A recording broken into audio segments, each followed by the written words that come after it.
네, 통신 및 네트워크 개론 9번째 시간이에요. 홈워크 8번이 어사인 됐고요. 9번은 오늘 아마 끝나고 나서 어사인 될 거예요. 챕터 3 핸드아웃이 올라가긴 했는데 제가 작년 걸 고치면서 이제 끝까지 다 못 고쳐서 일부만 올라가 있어요. 홈페이지에서 다운받으면 되고요. 오늘 챕터 3 들어가면 좋겠는데 잘 모르겠어요. 뭐 언제나처럼 세컨더리 홈페이지 가면은 다운로드를 다 받을 수 있고 패스워드는 챕터 3는 뭐 3 이렇게 로어 케이스 레터로 입력하면 되겠어요. 뭐 커렉션 클래리피케이션 관련해서 이제 오늘은 뭔가가 있어요. 그래서 계속 이제 헷갈렸던 이유를 설명해 줄게요. 그러니까 이 도메인 네임과 호스트 네임에 대해서 이제 여러분들이 많이 헷갈리는 것 같은데 이게 저도 이제 뭐 들어보니까 말을 할 때 한국말이 관사가 없잖아요. 그러다 보니까 이게 한 개인지 두 개인지 하나가 할당된다는 건지 여러 개가 할당된다는 건지 이게 확실하지 않아서 생기는 문제인 것 같아요. 그래서 이런 거예요. 간단히 얘기하면 도메인 네임은 도메인에 할당해 주는 이름이에요. 그런데 그 도메인이 하나의 호스트만 있을 수도 있어요. 여러 개의 호스트가 있을 수도 있고. 그리고 이 DNS, 도메인 네임 시스템 서비스, DNS 서비스에 우리가 DNS 서버에 퀘어리를 보내잖아요. 그때 보내주는 건 좀 또 달라요. 그러니까 예를 들면 postec.ac.kr이라는 이 도메인 내에는 어떻게 보면 모든 컴퓨터가 다 들어있겠죠. 학교에 등록되어 있는, 맞습니까? 네. 그런데 실제로 DNS에 postec.ac.kr이라고 해서 이제 그 도메인 네임을 주고 그것의 IP 어드레스를 달라고 하잖아요. 그러면 어떤 대표되는 호스트의 IP 어드레스를 줘요.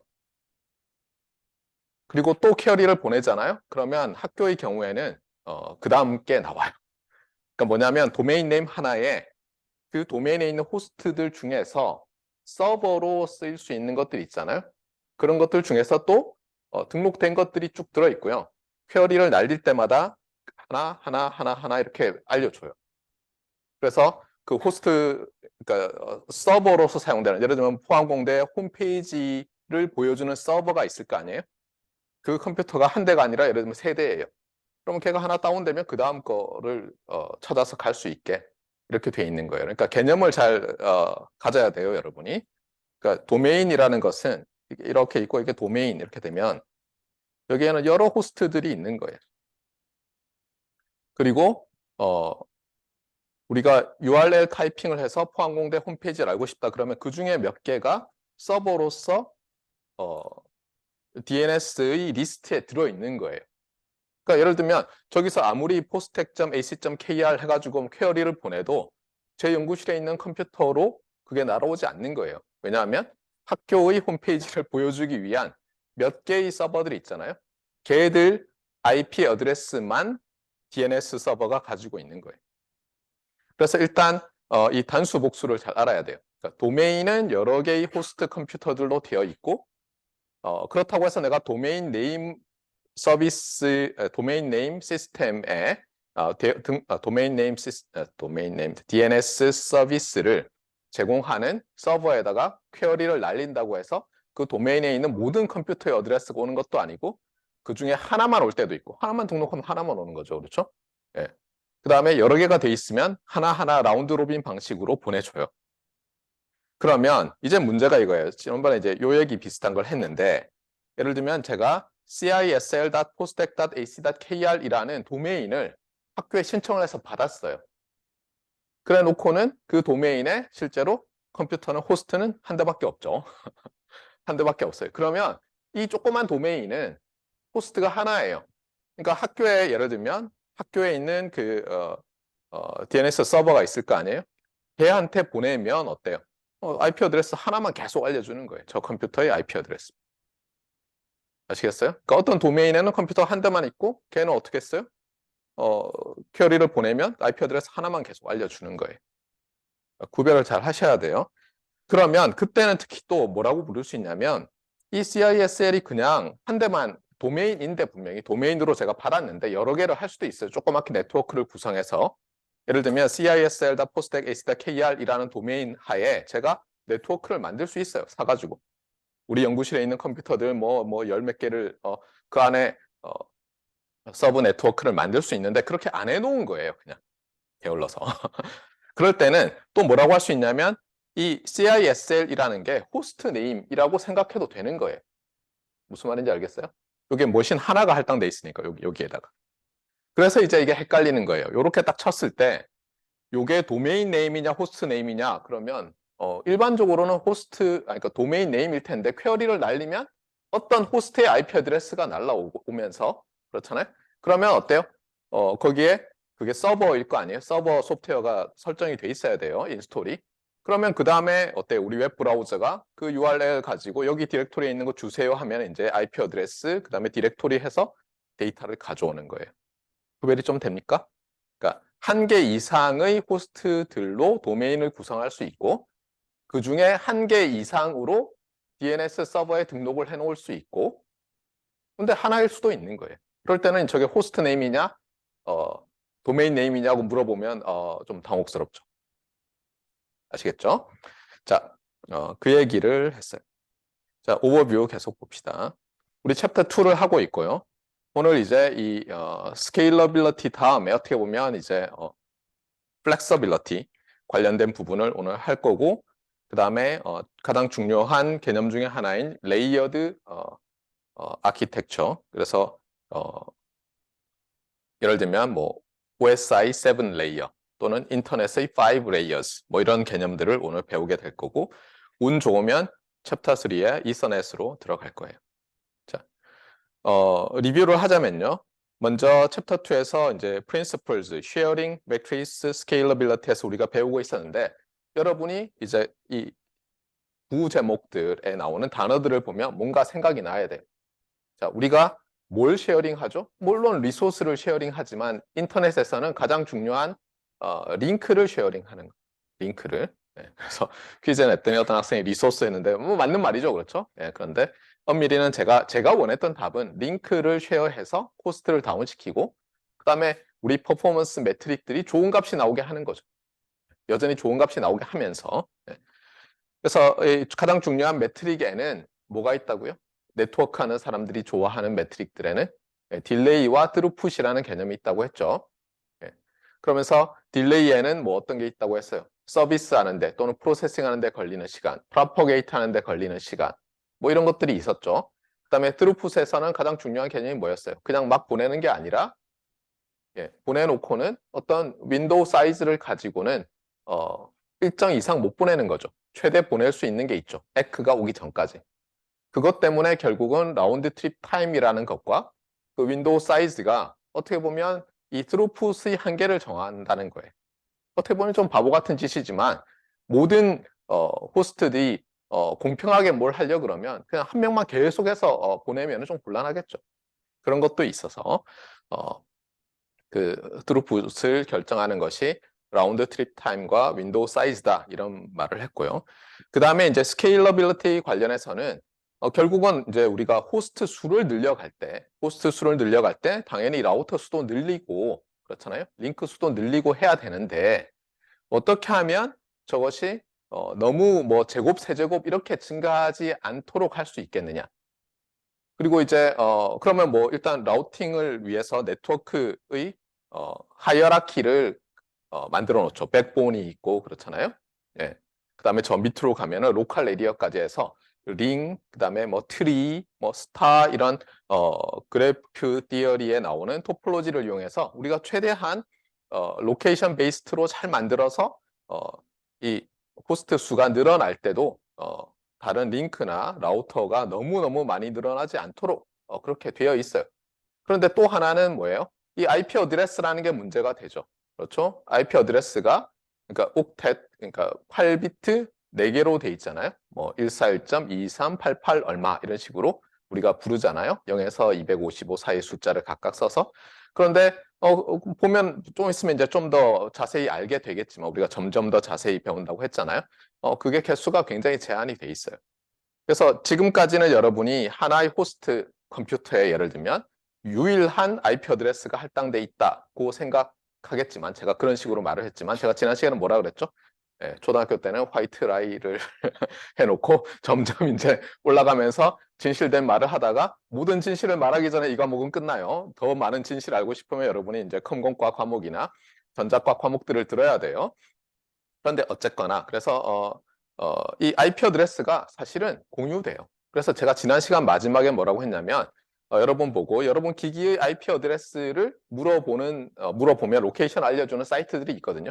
그러니까 그냥 웹 브라우저에서요. my IP 어드레스하고 엔터를 딱 쳐봐요. 그러면은 뭐가 나오는데 문제는 여러분 휴대폰에 있는 IP 어드레스랑 달라요. 왜 그러냐면 사실 여러분 휴대폰은 어때요? 학교에 있는 어떤 호스트에 연결돼서 인터넷으로 연결이 되거든요. 그래서 실제로 보면 로컬하게 다른 데서도 쓰는 IP 어드레스를 임시로 할당해요. 여러분 핸드폰에는 특히. 그러다 보니까 어때요? 여러분이 언뜻 보면 나의 IP 어드레스는 뭐 67점 어쩌고 돼 있는 것 같지만 그 my IP 어드레스를 알아내는 사이트에 가서 딱 치면은 141.223 어쩌고 하면서 포항 이렇게 나와요. 왜냐하면 걔가 이제 글로벌하게 밖에서 보면 여러분의 트래픽을 실어 나르는 녀석이기 때문에. 자, 어쨌거나 그래서 이제 그 얘기들을 줄줄 하고 있었어요. 라우팅 할 때 어떻게 한다고요? 그래서 쇼티스트 패스로 하면 좋겠지만 그렇게 하다 보면 문제가 생길 수 있고 또 여러 가지 커머셜한 이유로 왜냐하면 인터넷이라는 게 어떤 한 조직이 모든 것을 관장하는 게 아니라 그냥 예를 들면 도메인 네임 학교에서 할당해 주면 제가 네트워크를 꾸미고 컴퓨터를 더 많이 사놓고 뭐 이러는 거잖아요.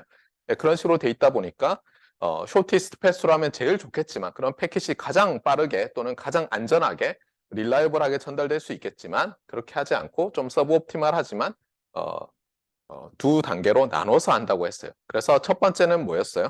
첫 번째는 인터 도메인 라우팅을 한다고 했어요. 왜냐하면 도메인마다 서로 어떻게 보면 인디펜던트하게 오퍼레이션을 하잖아요. 그러니까 포스텍 도메인이면 거기에 외부와 패킷을 주고받는 몇 개의 라우터들이 있을 거고 내부에서 패킷들을 주고받는 라우터들이 또 있을 거잖아요. 그래서 좀 쪼개가지고 인터 도메인 간의 라우팅에 참여하는 그런 라우터들이 있을 거고 도메인 내부에서 한 도메인 내부에서 라우팅에 참여하는 라우터들이 있을 거라는 거예요. 그러니까 물론 둘 다 최대한 쇼티스트 뭐 패스로 하고 싶겠지만 그렇지 못하다는 거예요. 특히 인터 도메인은 서로 과금을 할 때 뭐 상계하고 하는 계약에 따라서 할 수 없이 쇼티스트 패스가 아니라도 좀 돌아가더라도 싼 데로 연결하는 거예요. 그게 나의 소비자, 나의 서브스크라이버들이 별로 불만을 가지지 않는다면 그래서 반드시 쇼티스트 패스는 아니에요. 그리고 인트라 도메인도 실제로 그 안에 보면 이제 제가 이렇게 얘기했잖아요. TCP라는 프로토콜과 IP라는 프로토콜이 주가 되는 사실은 그 두 개만 있는 듯이 얘기했잖아요. 근데 주가 되는 네트워크예요. 사실은 더 인터넷이라는 것은. 그렇지만 학교에 있는 라우터들이 일단은 쇼티스트 패스 이런 것을 계산하는 프로토콜로 패킷을 실어 나르겠지만 로컬하게는 우리가 이서넷이라는 표준을 사용하는데 프로토콜을 걔는 이런 쇼티스트 패스 이런 게 아니에요. 오늘 챕터 3에 들어가면 알겠지만 그냥 브로드캐스트 비슷하게 돼 있어요. 그냥 내 영역에 있는 모든 애들 들어라 와 떠들면은 그냥 듣고 내 거네 이렇게 받는 그런 식으로 돼 있었거든요. 그래서 쇼티스트 패스랑은 좀 거리가 멀어요. 그러니까 여러분들이 이게 레이어 내려가면서 좀 다르다는 걸 알아야 돼요. 그러니까 인터 도메인은 쇼티스트 패스로 하면 좋겠지만 어떤 커머셜한 그런 이유들로 그렇게 안 되어 있고 도메인 내에서는 큰 라우터들이 있다면 그렇게 되어 있지만 하나의 도메인에 그냥 이서넷으로 다 연결돼 있으면 거기는 뭐 쇼티스트 패스가 뭐가 없는 거예요. 그냥 막 전달한다는 거예요. 그래서 주의를 하세요. 자, 그런 얘기들을 했었어요. 그리고 베스트 에포트 서비스라고 했는데 이거는 그냥 최선을 다한다. 즉 그냥 안 되면 할 수 없고 이런 뜻이라고 했어요. 그리고 막 패켓 이상하면 막 드랍한다고 했고요. 참고로 요걸 이제 제가 좀 더 찾아봤는데 예를 들면 하나의 ISP 그러니까 예를 들면 여러분이 뭐 KT의 어떤 뭐 기가 뭐라는 거 하여튼 들었다고 해봐요. 그러면은 그 내부에서는 뭔가 얘들이 자기들이 마음대로 할 수 있는 게 있잖아요. 그래서 그때는 사실 라우터들이 드랍하면서 드랍했다고 거꾸로 알려주고 이런 것도 있어요. 그런데 일단 기본적인 것은 그냥 이상하면 다 드랍하고 버린다 이렇게 생각하면 되겠어요. 그래서 이제 제가 말했던 게 점점 더 어때요? 여러분한테 이거야 해놓고는 사실은 그게 아니고 아니 뭐 요거는 문제가 있으니까 좀 바뀌어 있어 이런 말들을 계속 할 거예요. 자, 그 다음에 end-to-end principle은 뭐냐? 뭐라 그랬어요? 중간에 있는 녀석들은 그냥 딜리버 하는 데만 신경을 쓰고 최대한 빨리 실제로 reliable 하게 되느냐는 어때요? 이 소스와 데스티네이션이 서로 패킷을 주고받으면서 해결을 해요. 그래서 더 인터넷은 뭐예요? 에크 베이스드로 처리된다는 거죠. 에크를 못 받으면 리트랜스미션을 하는 거예요. 라우터들이 책임지진 않는다는 거예요. 특히 라우터들은 어때요? 여기 스테이트리스라고 하는데 예를 들면 내가 라우터고 굉장히 지적인 전지전능한 녀석이면 패킷이 하나 날아왔어요. 그렇죠? 근데 예를 들어서 내가 드랍을 했어요. 커럽트 돼 있어서. 그 IP의 헤더에 보면 왜 책섬이 있잖아요. 커럽트에서 하나 드랍을 했어요. 근데 좀 이따 또 왔어요. 똑같은 소스에서. 똑같은 소스에서 온지는 알잖아요. 그리고 뭐 사이즈도 똑같아요. 그럼 내가 아까 드랍해서 얘가 에크를 못 받아서 다시 보냈구나. 불쌍하다. 이번에는 제대로 됐네. 빨리 보내줘야지. 안 한다는 거예요. 그렇게. 그렇게 안 하는 이유는 여러 가지가 있을 수 있는데 하나는 뭐냐면 그 인터넷을 운영하는 애들이 서로 합의를 해요. 그렇게 하지 말자. 예를 들면. 나중에 망 중립성 이런 것과 관련해서 또 설명이 있을 거예요. 그리고 또 하나는 뭐냐면은 우리가 지난번에 이 네트워크에서 그 딜레이 지터 관련해서 설명하면서 MM1Q 얘기를 했었죠. 그때 M이 뭐였죠? 일단 메모리 릴리스 어라이벌이었죠. 그래서 익스포넨셜 디스트리뷰션을 갖는 인터 어라이벌 타임. 그 다음 M도 뭐였죠? 서버가 서비스하는데 걸리는 시간. 왜냐하면 패킷 길이가 뭐 랜덤할 수도 있고 그러니까 그냥 익스포넨셜하게 이렇게 해놨어요. 그러면 어널리시스가 쉬운 편이에요. 굉장히. 근데 또 한편은 뭐냐면 여기서 스테이트리스가 약간 뭐라면 그 각각의 라우터를 그 MM1Q와 유사하게 만드는 그런 역할을 좀 하는 거예요. 우리가 굉장히 복잡한 GG1, 뭐 GG 뭐 M이라고 해보세요. GG 뭐 N이라고 해보세요. 그러면 굉장히 제너럴한 어라이벌 디스트리뷰션과 굉장히 제너럴한 서비스 디스트리뷰션을 갖고 서버가 여러 개 있는 게 해석이 잘 될까요? 안 될까요? 당연히 잘 안 되겠죠. 그런데 MM1Q처럼 굉장히 메모리리스는 사실 스테이트리스로 볼 수도 있거든요. 그런 녀석으로 하면 해석이 잘 되면 여러분이 이제 이 트레이드 오프를 해야 돼요. 내가 분석을 잘 할 수 있고 뭔가 문제가 생겼을 때 잘 알아낼 수 있지만 약간 서브옵티멀한 시스템을 만들 것이냐 아니면은 굉장히 이피션트한 것 같지만 막상 문제가 생기고 나면 분석하기 어려운 걸 만들 것이냐 하는 문제가 돼요. 어떻게 하겠어요, 여러분? 고민이 되죠, 사실. 그렇죠? 그런데 전작과 학생들은 시노미 시스템 수업을 들으면서 아마 분노했겠지만 처음에 보면 뭐 시스템에는 어떤 게 있느냐, 뭐 리니어, 넌 리니어, 뭐 그다음에 메모리 리스 뭐 잔뜩 해놓고는 결국은 한 3주 지나고 나면 뭐만 배워요? 그 수많은 시스템 중에서 리니어 타임 인베리언트 시스템만 다루죠. 그러면서 막 분노하죠. 아니 뭐 잔뜩 복잡한 게 있다면서 넌 리니어는 언제 배워요? 막 이러고 있잖아요. 근데 왜 그래요?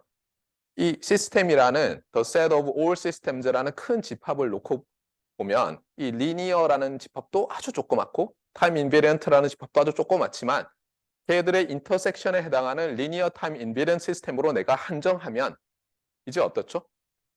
이런 시스템을 디자인하는 멋진 툴들이 있는 거예요. 예를 들면 타임 도메인 상에서는 impulse response라는 것만 가지고도 모든 걸 이해할 수 있죠.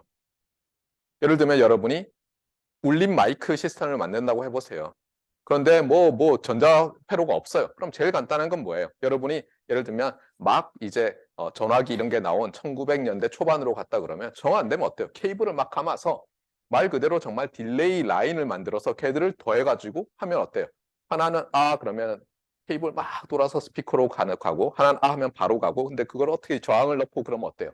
임펄스 리스판스가 큰 것, 작은 것, 작은 것, 작은 것, 작은 것 해서 마치 내가 야호 하면 야호 하던 것처럼 만들 수 있죠. 그러니까 리니어 타임 인베런 시스템으로 딱 한정하고 나니까 울림 마이크 기능을 하는 수학적으로 이런 기능을 하면 잘 팔리겠다고 생각했던 거를 내가 어때요? 그 1900년대 초반에 있는 재료만으로도 만들 수 있는 거예요. 무슨 반도체가 필요 없는 거예요.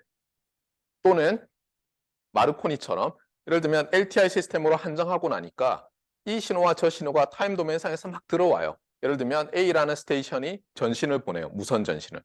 B라는 스테이션이 무선 전신을 보내는데 당시 수신기는 뭐냐면 그냥 들어오는 신호 있잖아요. 거기서 뭐 이렇게 진동수가 어떻게 되든 간에 적당히 어떤 지금 기준으로 하면 주파수 범위 내만 들어오면 얘를 그냥 뚜뚜뚜뚜 신호로 바꿔주는 거였어요. 그럼 어떻게 돼요? A라는 스테이션과 B라는 스테이션이 막 동시에 보내면 내 수신기가 혼신이 생기니까 뭐라고 하는지를 모르잖아요. 그런데 리니어 타임 인베리언스 시스템을 연구를 해보니까 나중에 얘기해요. 사실은 거꾸로 해보니까 이 필터라는 것, 그러니까 RLC 뭐 어렵지 않죠. 커패시터는 뭐예요? 간단히 얘기하면 금속판 2개만 있으면 어쨌든 만들 수 있잖아요. 인덕터는 어때요? 철사만 있으면 어쨌든 만들 수 있죠. 저항은 어때요? 좀 안 좋은 금속판만 있으면 만들 수 있잖아요. 심지어 정 안 되면 흑연으로도 만들 수 있잖아요. 흑연으로 해놓고 여기 어디 찝느냐에 따라서 저항이 계속 달라지잖아요. 익스포넨셜하게 점점 커지잖아요, 저항이. 그런 거 가지고 뭘 할 수 있어요? 뭐 공진 회로를 만들어서 주파수 영역에서 서로 구별할 수 있는 거예요. 그래서 스테이션 1 보고는 너는 뭐 300kHz를 써라. 너는 320을 써라고 한 다음에 내가 수신기에서 320을 필터 아웃 할 수 있는 거예요. 이렇게 뭔가 좀 부족하지만 그렇잖아요. 아니 이 세상에 있는 거는 다 넌 리니어리티가 있고 제너럴하게 디자인하려면 넌 리니어 시스템을 멋지게 디자인하면 될 것 같지만 내가 잘 디자인할 수 있는 툴도 없고 그걸 잘 이해할 수 있는 어떤 수학적인 툴도 또 없는 거예요. 만드는 툴도 없고 이해하는 툴도 없는 거예요. 그게 좋아요? 아니면 그래도 좀 제한적이긴 하지만 수학적으로도 뭔가 잘 분석이 되고 만들 때도 쉬운 게 좋겠어요. 그러니까 이 엔지니어링 하는 사람들은 항상 이런 걸 잊지 말아야 돼요. 그러니까 지금 현재 어베일러블 한 것으로 어떻게 구현하느냐. 그게 굉장히 중요해요. 제가 처음에 이번 학기 처음에 일렉트리컬 엔지니어링, 물론 컴퓨터 엔지니어링도 포함해서 보는 방법이 2개의 빌딩이라고 했어요. 그래서 오른쪽 빌딩에 있는 저 같은 사람은 어떤 수학적인 논리적인 연산이나 뭐 알고리즘을 만들어내면 뭔가 흥미로운 게 생기느냐, 재미있는 게 생기느냐 이런 것을 연구하는 사람이라고 했고 또 반대쪽 타워에 있는 사람들은 그것을 현재의 기술로 어떻게 구현하느냐 또는 어떤 새로운 뭐 소자라든가 뭐 컴퓨터라든가 이런 걸 만들어내면 더 잘 구현할 수 있는가를 연구한다고 했어요. 그리고 그 중에 만들어진 것 중에 컴퓨터라는 것이 어때요? 워낙 할 수 있는 게 많고 그러다 보니까 다양한 어떤 학문들이 거기서 또 나온 거죠. 세 분야가. 그래서 어떻게 보면 전자전기 컴퓨터, 뭐 특히 미국에서는 일렉트리컬 앤 컴퓨터 엔지니어링이잖아요. 들어가면 하나는 수학을 막 배워요. 저처럼 오른쪽 빌딩에. 그다음에 어떤 쪽은 물성을 막 배워요. 왜냐하면 어떻게 만들어야 되느냐는 결국은 재료, 물질의 전기적 특성과 관련이 되잖아요. 그런 걸 막 배우고 또 좀 보면 끝났나 싶었더니 막 프로그래밍을 열심히 하고 무슨 컴퓨터 랭귀지를 배우라고 막 하는 거예요. 그래서 어떻게 생각하면 굉장히 서로 다른 상이한 학문을 배우는 것 같지만 사실은 근본적으로는 뭘 하겠다는 거예요, 우리가. 예. 일렉트리컬 시스템을 만들어서 그게 컴퓨터든 뭐 다른 거든 뭔가 인류에게 유용한 상품을 만들어서 그렇죠? 인류가 편하게 쓰고 좀 더 소통을 잘하고 예를 들어 행복하게 살 수 있도록 뭐 그렇게 만들자는 거죠. 인터넷을 설계한 사람들도 여러 가지 뭐 보면 논문들이 계속 쏟아져 나오죠. 이걸 이렇게 바꾸면 뭐가 좋아진다. 그런데 바보라서 예를 들면 스테이트리스로 만든 건 아닐 거예요. 정책적인 이유도 있고 또 뭐 분석이라든가 이런 이유도 있을 거고. 그래서 여러분들이 항상 요 단어들 이런 걸 보면은 그냥 너무 단순하게 생각하지 말고 저게 이유가 있을 거다. 그래서 최대한 이해하려고는 하면서 그렇다고 저게 무슨 뭐 변하지 말아야 할 거다 이렇게 생각하면 또 곤란하겠어요. 그러면 뭐 엔지니어링 할 게 뭐가 있겠어요? 항상 옛날 거대로 하면 되죠. 자, 어쨌거나 그 다음에 하이어라키컬 네이밍 그러면서 이제 DNS 서비스 얘기를 했어요. 그래서 오늘도 강조했지만 도메인은 여러 컴퓨터들의 집합일 수 있는 거예요. 하나일 수도 있지만 그 다음에 도메인에는 도메인 네임을 받아야 사실은 도메인이 되는 거죠. 도메인 네임을 받아왔어요. 그 다음에 그 도메인 네임에 도메인 안에 서버 컴퓨터들이 있어요.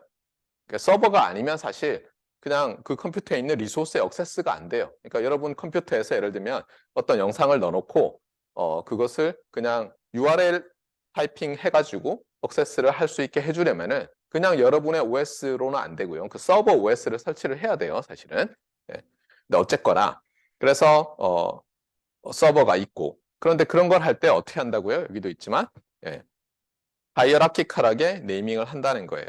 그래서 예를 들어서 저 멀리서 누가 포스텍 CISL, 포스텍, ACDEC, KR이라는 어떤 다른 도메인에서 컴퓨터를 연결해서 그걸 치면 어떻게 되겠어요? 예, 우리는 이렇게 보지만 요건 잘라버리고 요거 딱 치면은 어떤 서버가 나오겠죠? 걔한테 얘는 도대체 뭐냐고 물어보는 거예요. 예를 들면 KT가 이 제 컴퓨터 한 대만 달랑 있는 저 도메인의 그렇잖아요? 예, 서버 컴퓨터 IP 어드레스를 모를 수도 있는 거예요. 그래서 요만큼만 가지고 차단할 수도 있는 거예요. 예를 들면. 그래서 어쨌거나 이 도메인 네임 시스템에서 서버로 봉사하는 컴퓨터들이 너무 긴 리스트를 가지지 않도록 또 만들어 놓는 거예요. 아시겠죠? 자, 그 다음에 이제 게이트웨이라는 것도 뭐냐면 이 네트워크를 우리가 만들 때 아까 말했지만 도메인이 있어요. 그럼 도메인에 있는 모든 컴퓨터들을 하나의 라우터가 그 다음에 이서넷으로 전부 다 연결해 놓을 수도 있지만 이것을 서브네팅이라고 해서 이렇게 나눠 놓을 수가 있어요. 나눠 놓고는 어떻게 하냐면 각 서브넷마다 그러면 서브넷 해서 이 라우터에 연결이 될 거 아니에요? 이 연결하는 대표적인 컴퓨터 또는 호스트가 있을 텐데 걔를 게이트웨이라고 하는 거예요. 예를 들면 아니면 도메인에 있는 녀석으로 게이트웨이를 잡거나. 그래서 예를 들어서 이 대표하는 녀석이 자기가 아니에요. 그러면 얘를 그 게이트웨이 녀석에게 특히 밖으로 나가는 거죠. 포워드 해주는 거예요. 이런 거는 이제 우리가 또 차차 나와요. 그러니까 지금은 이 게이트웨이라는 것을 통해서 도메인 밖으로 나간다 이렇게 생각하면은 간단하겠어요. 실제로 바로 연결 안 돼 있고 예를 들면 정말 이 인터 도메인 라우팅에 참여하는 녀석으로 포워딩 해줄 수도 있지만 네. 자, 그래서 이제 오늘 하려고 하는 것은 여기서부터예요. 네. 자, 어플리케이션 앤 테크놀로지 인디펜던스라고 했는데 이게 이제 지난번에 얘기하던 플렉서빌리티와 관련이 되죠. 플렉서빌리티. 그리고 또 뭐 익스텐서빌리티와도 관련이 된다고 볼 수 있는데 일단 플렉서빌리티 입장에서 생각을 해봅시다. 네. 그래서 이제 일단 텔레폰 네트워크를 먼저 생각해 보면 텔레폰 네트워크는 상당히 플렉서블하지 않아요.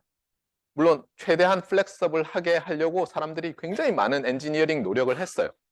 하지만 예전과는 달리 이제 텔레폰 네트워크를 통해서 인터넷에 접속하거나 하는 사람들은 대한민국에는 없죠. 그렇죠? 예전에는 집집마다 전화 모뎀이란 게 있어요. 텔레폰 모뎀이란 게 있어서 컴퓨터가 텔레폰 모뎀과 연결돼 있고 텔레폰 모뎀이 전화선과 연결이 돼 있었어요. 그래서 어떤 식이냐면 집에 예전에 그 오늘 그림 곧 나오게 다음 챕터에 넣어놨군요. RJ11이라는 그 전화 플러그 있잖아요. 전화선 플러그가 전화기에 있잖아요. 그럼 집에 벽에 그 뭐라고 해야 돼요? 그 플러그가 있고 그다음에 잭이 있어요. 잭은 어떻게 보면 이제 이렇게 벽에 있는 녀석이고 플러그가 이렇게 꽂는 녀석인데 거기서 일단 뽑아요. 그렇죠? 그럼 전화가 안 되죠? 그럼 이 케이블을 이제 연결해가지고 모뎀에 연결하고 모뎀에다 꽂아요. 전화기를.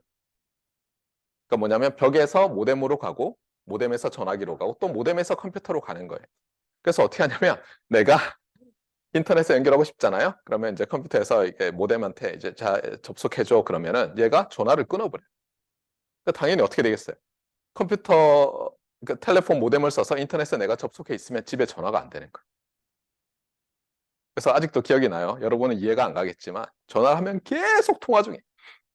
끝도 없이 통화 중이에요. 제가 고등학교, 대학교 막 들어갔을 때 옆동에 우리 사촌이 살았는데 전화를 하는데 계속 통화 중인 거예요. 그래서 그냥 갔어요. 옷 입고 쫙 내려가서 옆동으로 가서 쿵쿵쿵쿵 그랬더니 열심히 무슨 롤플레잉 게임 같은 걸 하고 있었어요. 우리 사촌 동생이. 지금은 중년의 노년이라고 해야 되나? 가장이 돼 있지만 자 그래서 이 텔레폰 라인을 통해서 인터넷에 어쨌든 접속하게 하려고 노력했어요. 수없이 많은 기법들을 만들었어요. 처음에는 그냥 단순한 전화 모뎀 1200비트 퍼 세컨드 2400비트 퍼 세컨드 하니까 와, 2배가 됐어. 그리고 제가 학교 다닐 때 뭐 9600 막 이런 게 이제 나오기 시작했어요. 우와, 대단하다. 사람들이 뭐 엄청난 꼼수를 쌌는데 그래서 14400도 나오고 했지만 더 이상 잘 안 되는 거예요. 그래서 새로운 테크놀로지들이 나오기 시작했어요. 하지만 좀 문제가 있어요. 여전히 여기 재밌는 게 있죠. 일본에서는 팩시밀리라는 것을 많이 쓰죠. 우리나라는 이제 거의 안 쓰지만 우리는 오히려 어때요? 그냥 사진을 오히려 찍어서 카톡으로 보내버리는데 일본에서는 관공서에서 직접 갖다 주거나 반드시 팩스로 보내야 된다. 뭐 이렇게 돼 있는 곳이 아직도 있다고 해요. 이 팩스가 전화선을 통해서 이제 데이터를 주고받는 거예요. 근데 어쨌든 간에 플렉서블 하지 않았어요. 새로운 테크놀로지가 들어왔을 때 유연성이 떨어진 거예요. 그러니까 뭔가 더 빨리 하고 싶은데 안 되는 거예요. 그런데 인터넷은 어쨌든 간에 플렉서블하게 만들고 싶어요. 처음부터. 그런데 그 아이디어 중에 하나가 이 패킷이라는 아이디어인 거예요. 그 조그맣게 잘라요. 어쨌든. 자른 다음에 앞에 어드레스를 붙여놓고 그냥 보내면 어때요? 중간에 있는 라우터들이 패킷 스위칭을 하는 거예요. 그러니까 사실은 이 플렉서빌리티의 가장 기본이 패킷 스위칭인 거예요. 패킷이라는 개념과 패킷 스위칭이 제일 중요하다. 그래서 그 이후에 어때요? 처음에는 FTP 주로 하다가 이메일, 월드와이드 웹, 스트리밍 뭐 이런 게 줄줄이 나오고 있죠. 제가 대학원 다닐 때 95년에서 2001년 할 때 컴퓨터 전공을 하던 제 서강대학교 친구 교수가 이런 얘기를 했어요. 준호야, 미래에는 어느 서버에 영화들이 다 저장돼 있고 그냥 우리가 클릭하면 거기서 쭉 스트리밍으로 보내주는 세상이 올 거야. 그래서 제가 뭐라고 했겠어요? 말이 되는 소리를 해라. 이 네트워크가 밴드위스가 얼만데 그게 뭐 절대로 안 된다고 제가 얘기를 했어요. 자, 어떻게 됐습니까? 예, 그 친구 말대로 됐죠. 예, 그런 거 보면 제가 봤을 때 너무 뭐랄까요? 현재의 기술 한계만 생각하면 안 돼요. 항상 굉장히 빠르게 발전할 수 있다는 거를 알아야 돼요. 그러니까 예를 들면 이런 거예요. 그러니까 제 페이스북 친구분 중에서 이제 이 음식점을 운영하시는 분이 계시는데 오늘 아침에 제가 일어나서 보니까 뭐 지난 밤 동안 본인이 한 것에 대해서 사진을 이렇게 올리셨는데 어떤 거냐면 거기에 맥주를 저장하는 냉장고가 있는데 이제 저녁 시간에 영업 끝내고 나서 그 맥주를 넣어놓고 퇴근을 하는데 문제는 뭐냐면 타이머를 좀 맞춰놔야 된대요. 냉장고가 너무 이렇게 세게 돌아가는데 그래서 타이머를 맞춰놨는데 타이머가 고장이 나가지고 밤새도록 돌아가면서 아침에 와보니까 얼어서 터져가지고 막 못 쓰게 됐다는 거예요. 열받으신 분이 직접 무슨 컴퓨터 엔지니어링이 아니에요. 그냥 사가지고요. 인터넷에서 파는 거. 거기다가 어차피 요즘은 다 매장에 와이파이 안 해놓으면 사람들 짜증 내잖아요. 그래서 술을 마시러 와도 예를 들어 고기 구워서 술을 마시더라도 여기 와이파이 어떻게 돼요? 그럼 뭐 비번은 뭐 하면 이제 연결해서 쓰잖아요. 자기 돈 안 내고. 그 정도는 서비스 하잖아요. 그러니까 매장에 와이파이가 있어요, 이미. 그러니까 뭐냐면 그 타이머는 고장 났는데 거기 요만한 조그매요. 그 아두이노 같이 생긴 거 2개 달아가지고 그냥 와이파이 연결해서 집에서 컨트롤을 하는 거예요. 앱 깔아가지고. 그러니까 요거 파는 애들이 예, 요거 인스톨 하시고요. 앱 요거 다운받으면 됩니다. 이렇게 하는 거. 그래서 그걸 인스톨 하셔가지고 뿌듯해서 사진을 올리셨더라고요. 그러니까 왜 이런 일이 가능하겠어요? 핸드폰에 수없이 많은 와이파이 칩들이 이제 들어갈 거 아니에요. 그러니까 조그만 칩에 와이파이 버전이 여러 개인데 그게 다 들어가요, 이제. 그 다음에 가격도 싸지고. 예전에는 비쌌죠. 근데 이제는 핸드폰이 워낙 많이 팔리니까 거기 넣으려고 조그매지고 가격도 싸지니까 이제 지금 제가 말한 그런 제품들도 나오는 거예요. 그냥 칩 사가지고 요만한 PCB에 꽂고 뭐 해가지고는 그냥 개인도 그냥 뚝딱뚝딱 만들 수 있게. 그다음에 앱 깔아가지고 스위치 껐다 켰다 할 수 있게. 실제로 여러분 생각에 그 스위치 껐다 켰다 간단한 것 같지만 냉장고라든가 이런 거는 교류이고요. 그렇잖아요. 상당히 많은 전류가 흐르죠. 그래서 거기에 이제 릴레이라고 하는데 사실은 스위치예요. 전류 상당히 많이 흐르는 스위치가 들어있는 요만한 게 있는 거예요. 그래서 여기 보면 이게 반도체 칩 같지만 사실은 이게 물리적으로 스위칭하는 게 있어요. 예. 그런 걸 예를 들어서 달아서 사용할 수 있게 되고. 그래서 하고 싶은 말은 뭐냐? 테크놀로지는 굉장히 급속도로 발전하고 있고 특히 지금 굉장히 비싼 것 같지만 많은 사람들이 쓰면 가격은 내려가요. 실제로 우리가 5G라는 거 할 때 여러분도 광고 많이 봤겠지만 주파수 대역이 2개가 있어요. 낮은 대역, 높은 대역. 근데 주파수 대역이 높은 쪽은 처음에 사람들이 이거 될까 이런 생각을 많이 했어요. 왜냐하면 주파수 대역이 높으면 여러 가지 부품들도 비싸지고 그다음에 우리 전파 특성이 굉장히 나빠져요. 비가 오거나 이러면. 그러니까 사람들 생각에는 아니 가격도 비싸. 뭐 비 오거나 뭐 이러면 잘 안 돼. 이거 될까? 이런 생각을 했는데 그때 사람들이 뭐라고 했냐면 일단 이 모멘텀이라 그러죠. 돌이 굴러가기 시작하면 가격은 일단 급속도로 떨어질 거다. 가격이 급속도로 떨어지면 중간에 리피터 같은 걸 막 써서라도 어쨌든 할 수 있다는 거예요. 많은 사람이 원하게 만드는 게 중요한 거예요. 사람들한테 비전을 보여주고 오 이거 편해 그러면 처음에는 어때요? 얼리 어답터라는 사람들이 비싸도 쓰죠. 그런 걸 보면서 조금 비싸지만 나도 써볼까 하는 사람들이 생기기 시작하면 그 덕분에 어때요? 대량 생산이 되면서 가격이 떨어지는 거예요. 그러다 보면 어느 순간에 굉장히 싸져 있으면 모든 사람이 다 쓰는 거죠. 이런 일들이 굉장히 자주 일어났어요. 특히 일렉트리컬 엔지니어링에서. 왜냐하면 이 반도체 기술로 정말 뭐 무어의 법칙 이런 거 있잖아요. 뭐 몇 년 지날 때마다 2배로 좋아져요. 예를 들면 트랜지스터를 더 많이 넣거나 아니 클락 속도가 2배가 되거나 그러니까 굉장히 싸지면서 제품이 좋아지니까 이런 기적들이 계속 일어날 수 있었던 거죠. 자, 어쨌거나 그래서 인터넷은 굉장히 플렉서블하게 디자인되어 있는데 그러면 이 패킷을 이제 전달하는 데 있어서 그냥 하느냐 하면 아니라는 거예요. 오늘 제일 중요한 개념이 이 레이어즈라는 개념이에요. 그러니까 계층이라고도 하고요. 층이라고도 하고 이렇게 부르는데 예를 들면 여기에 처음에 나오는 게 더 피지컬 레이어 이러잖아요. 그럼 이거를 물리층, 물리계층이라고 불러요. 그 다음에 링크에는 놀랍게도 링크층, 링크계층 이렇게 많이 부르고요. 그 다음에 네트워크층, 네트워크, 트랜스포트, 어플리케이션 이런 거는 다 놀랍게도 그냥 영어로 부르는 것 같아요. 그래서 우리 책에서는 더 인터넷에 대해서 이제 5 레이어즈를 주로 얘기하는데 이것 말고도 여러분이 컴공과에서 수업을 들으면 ISO, International Standardization Organization인가 해서 그 국제 표준 기구 이런 데서 만든 OSI7 레이어라고 해서 네트워크에 대해서 레이어를 7개로 쪼개는 걸 아마 배울 거예요. 그런데 이 책과 그다음에 인터넷 할 때는 그냥 5개 레이어 이렇게 생각하면 간단해요. 자, 그러면 어떻게 돼 있느냐? 이 피지컬 레이어가 레이어 1이에요. 그래서 올라갈수록 레이어가 높아지는 거예요. 그래서 하나, 둘, 셋, 넷, 5개의 레이어가 있어요. 그리고 이 5개의 레이어가 어떻게 보면 뭐 엄밀히 말하면 독립적 서로 계층마다 성격이 좀 많이 달라요. 성격이 많이 다른데 물리층은 뭐냐면 말 그대로 여기 있지만 시그널이 날아가는 거예요. 일렉트리컬 시그널이 날아가는 것과 관련이 돼요. 그러니까 피지컬한 채널, 피지컬한 시그널, 에너지 뭐 이런 거 있잖아요. 헤르츠, 와트 이런 걸로 사용되는 레이어예요.